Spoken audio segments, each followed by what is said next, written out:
نبی کریم صلی اللہ علیہ وآلہ وسلم ہر رات جب بستر پر آرام فرماتے تو اپنی دونوں ہتھیلیوں کو ملا کر قل هو اللہ احد اللہ الصمد لم یلد ولم یولد ولم یکن لہ کفوا احد پڑھتے اور پھر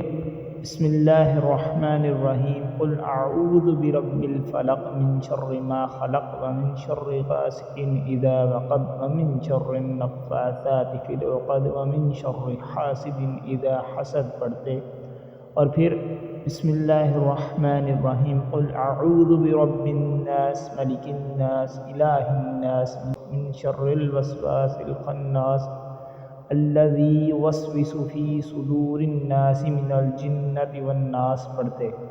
یعنی تینوں صورتیں مکمل پڑھ کر ان پر پھونکتے اور پھر دونوں ہتھیلیوں کو جہاں تک ممکن ہوتا اپنے جسم پر پھیرتے ہیں،